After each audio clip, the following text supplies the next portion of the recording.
Gulf breaking ന്യൂസിലേക്ക് സ്വാഗതം. പ്രവാസ ലോകത്തെ വിവിധ വാർത്തകൾക്കായി ഈ ചാനൽ സബ്സ്ക്രൈബ് ചെയ്യൂ. നാട്ടിൽ ജൂൺ 2-ന് സ്കൂൾ തുറക്കാനിരിക്കെ അവധിക്കാലത്ത് ഗൾഫ് രാജ്യങ്ങളിലെത്തിയ പ്രവാസി കുടുംബങ്ങളുടെ തിരിച്ചുപോക്ക് മുന്നിൽ കണ്ട് വിമാന കമ്പനികൾ ടിക്കറ്റ് നിരക്ക് കുത്തനെ വർദ്ധിപ്പിച്ചു. ഈ മാസം ആദ്യവാരം ഉണ്ടായിരുന്നതിനേക്കാൾ ഇരട്ടിയിലേറെ തുകയാണ് നിരക്കിലായി വർദ്ധിപ്പിച്ചത്. ജൂൺ ആദ്യവാരം ബലിപ്പെരുന്നാൾ കൂടി വരുന്നതോടെ നിരക്ക് ഇനിയും വർദ്ധിക്കും. യുഎഇയിലെ മധ്യവേനൽ അവധി ജൂൺ 26-ന് ആരംഭിക്കുന്നതിനാൽ ഉയർന്ന നിരക്ക് കുറയണമെങ്കിൽ സെപ്റ്റംബർ പകുതി കഴിയും. അതുവരെ പ്രവാസി കുടുംബങ്ങൾക്ക് നാട്ടിൽ പോയി തിരിച്ചെത്താൻ ടിക്കറ്റിന് മാത്രം ലക്ഷങ്ങൾ ചിലവഴിക്കേണ്ടി വരും. നാട്ടിൽ മാർച്ചിൽ സ്കൂൾ അടച്ച് 2 മാസത്തെ സന്ദർശക വിസയിൽ യുഎഇയിലെത്തിയ കുടുംബങ്ങളാണ് സ്കൂൾ തുറക്കുന്നതിന് മുന്നോടിയായി തിരിച്ചു പോകാൻ തുടങ്ങിയത്. വരും ദിവസങ്ങളിൽ മടക്കയാത്രയ്ക്ക് തിരക്കും നിരക്കും കൂടും. അടുത്ത 2 ആഴ്ചയ്ക്കുള്ളിൽ നാട്ടിലേക്ക് നേരിട്ടുള്ള വിമാനത്തിൽ വൻ തുകയാണ് ടിക്കറ്റ് നിരക്ക് നിശ്ചയിച്ചിരിക്കുന്നത്. ഈ മാസം ആദ്യവാരം 400 ദിർഹത്തിന് വൺ വേ നാട്ടിലേക്ക് കിട്ടിയിരുന്ന ടിക്കറ്റിന് ഇപ്പോൾ 900 ദിർഹത്തിന് മുകളിലാണ് നിരക്ക്. ബുക്ക് ചെയ്യാൻ വൈകും തോറും നിരക്ക് കൂടി വരുന്നത് പ്രവാസി കുടുംബങ്ങളുടെ നെഞ്ചിടിപ്പും കൂട്ടുന്നു. 4 അംഗ കുടുംബത്തിന് നാട്ടിൽ പോകണമെങ്കിൽ കുറഞ്ഞത് 4000 ദിർഹമെങ്കിലും ചെലവ് വരും. ചില വിമാന കമ്പനികളുടെ വെബ്സൈറ്റിൽ നിരക്ക് അല്പം കുറച്ച് കാണിക്കുമെങ്കിലും വിവരങ്ങൾ നൽകി മുന്നോട്ടു പോകുമ്പോൾ 30 കിലോ ലഗേജ് വേണമെങ്കിൽ അധികമായി തുക നൽകണമെന്നും നേരിട്ടുള്ള വിമാനത്തിന് കൂടിയ നിരക്കാണെന്നും വ്യക്തമാക്കുന്നു. 10-20 മണിക്കൂറെടുത്ത് കണക്ഷൻ വിമാനങ്ങളിലാണെങ്കിൽ താരതമ്യേന അല്പം കുറഞ്ഞ നിരക്കിൽ ടിക്കറ്റ് ലഭിക്കുമെങ്കിലും 100 മുതൽ 200 ദിർഹത്തിന്റെ വ്യത്യാസമേ കാണൂ. ചെറിയ കുട്ടികളുമായി യാത്ര ചെയ്യുന്നവർ മറ്റേതെങ്കിലും സെക്ടറുകൾ വഴി മണിക്കൂറുകളോളം യാത്ര ചെയ്യാൻ താൽപ്പര്യം കാട്ടില്ലെന്നതും വിമാന കമ്പനികൾക്ക് ലാഭമാണ്. അതിനാൽ കൂടിയ തുക നൽകി യാത്ര ചെയ്യാൻ നിർബന്ധിതരാവുകയാണ്.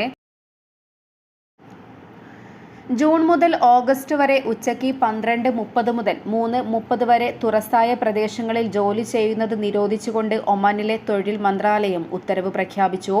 തീവ്രമായ ചൂടിൽ ജോലി ചെയ്യുന്ന തൊഴിലാളികളെ ആരോഗ്യപരമായ അപകടങ്ങളിൽ നിന്നും സംരക്ഷിക്കാനാണ് ഈ നടപടി.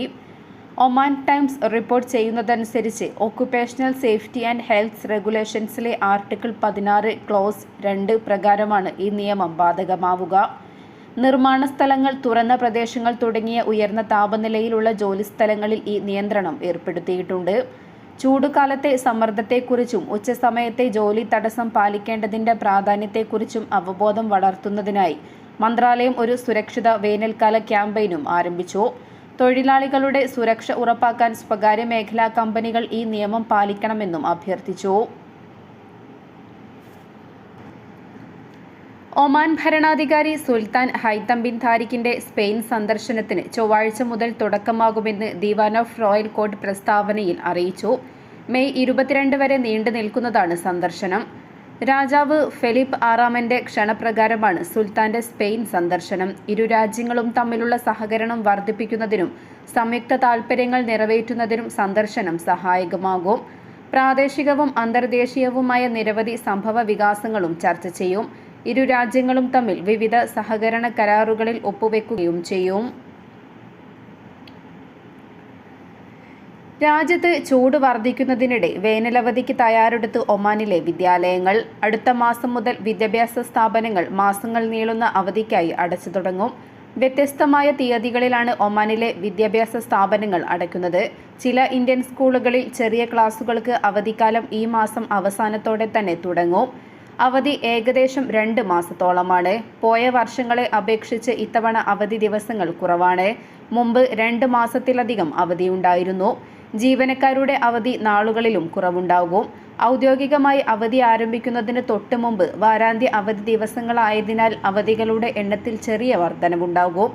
വിദ്യാലയങ്ങൾ ഔദ്യോഗികമായി അടയ്ക്കുന്നത് കാത്തിരിക്കാതെ തന്നെ വാരാന്ത്യ അവധിക്ക് തന്നെ ജീവനക്കാരും വിദ്യാർത്ഥികളും ഉൾപ്പെടെയുള്ളവർക്ക് അവരുടെ നാട്ടിലേക്ക് യാത്ര പോകാം.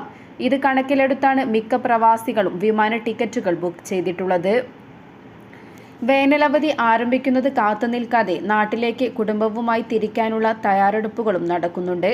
ഉയർന്ന ടിക്കറ്റ് നിരക്കിൽ നിന്നും രക്ഷപ്പെടുന്നതിന് നേരത്തെ നാട്ടിലേക്ക് പോകാൻ നിരവധി പ്രവാസി കുടുംബങ്ങൾ ഒരുങ്ങുന്നു. വേനലവധിക്ക് മുന്നോടിയായുള്ള മുതിർന്ന ക്ലാസുകളിൽ പരീക്ഷകൾ വിദ്യാലയങ്ങളിൽ നടന്നുവരികയാണ്. വ്യത്യസ്ത തീയതികളിലായിരിക്കും പല വിദ്യാലയങ്ങളിലെയും ക്ലാസ് പരീക്ഷ. പ്രീ സ്കൂൾ, പ്രൈമറി ക്ലാസുകളിൽ പരീക്ഷകൾ ഉണ്ടാകില്ല. അതേസമയം വേനലവധിക്കാലത്തെ യാത്രയ്ക്കുള്ള വിമാന ടിക്കറ്റുകൾ സ്കൂൾ ജീവനക്കാരടക്കമുള്ള മിക്ക പ്രവാസികളും മാസങ്ങൾക്ക് മുമ്പ് തന്നെ ബുക്ക് ചെയ്തിരുന്നു.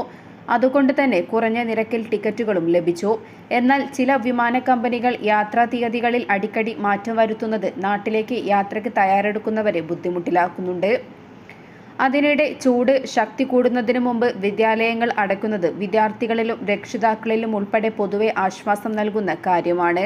വിവിധ ഇന്ത്യൻ സ്കൂളുകളിൽ ക്ലാസ് സമയം കുറയ്ക്കുകയും പുനർക്രമീകരിക്കുകയും ചെയ്തിട്ടുണ്ട്. ഒപ്പം വേനൽ അവധിക്കാലത്തിന് നാളുകൾ മാത്രം ബാക്കി നിൽക്കെ നാട്ടിലേക്ക് യാത്രയ്ക്കുള്ള ഒരുക്കങ്ങളും കുടുംബമടക്കമുള്ള പ്രവാസികൾ തകൃതിയിലായി നടത്തുന്നു. അനുമതിയില്ലാതെ ഖരീഫ് സീസണിൽ പരിപാടികൾ നടത്തുന്നതിനെതിരെ മുന്നറിയിപ്പുമായി ധോഫാർ മുനിസിപ്പാലിറ്റി രംഗത്ത്.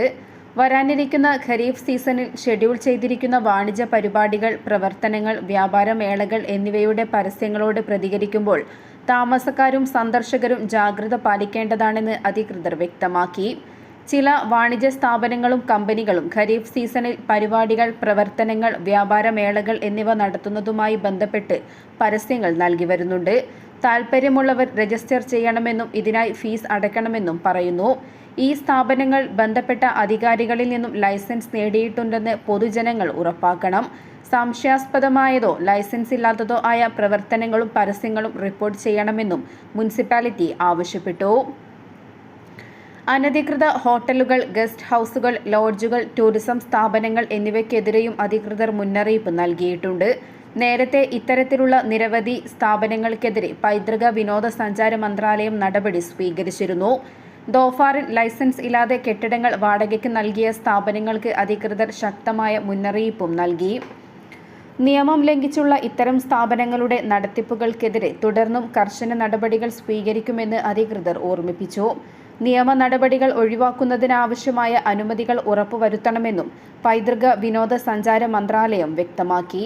പിഴ ഉൾപ്പെടെയുള്ള ശക്തമായ ശിക്ഷാ നടപടികളുള്ള നിയമലംഘനമാണിത്. 156 പേർക്ക് പൗരത്വം അനുവദിച്ചുകൊണ്ട് ഒമാൻ ഭരണാധികാരി സുൽത്താൻ ഹൈത്തം ബിൻ താരിഖിന്റെ രാജകീയ ഉത്തരവ്. പൗരത്വം ലഭിക്കുന്നവരുടെ പേര് വിവരങ്ങളും പുറത്തുവിട്ടു. ഒമാനി പൗരത്വം നേടുന്നതിനുള്ള നടപടികൾ പരിഷ്കരിച്ച് ഭരണാധികാരി സുൽത്താൻ ഹൈത്തം ബിൻ താരിഖ് അടുത്തിടെ ഉത്തരവിറക്കിയിരുന്നു. 2014 ഒമാനി പൗരത്വ നിയമവും രാജ്യത്തിന്റെ അടിസ്ഥാന നിയമവും പുനർപരിശോധിച്ച ശേഷമാണ് രാജകീയ ഉത്തരവ് പ്രഖ്യാപിച്ചത്.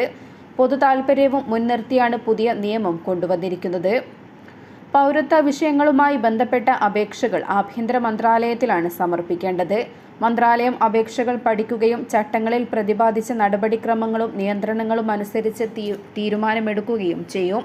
കാരണങ്ങൾ വ്യക്തമാക്കാതെ ഏതൊരു അപേക്ഷയും മന്ത്രാലയം തള്ളാം.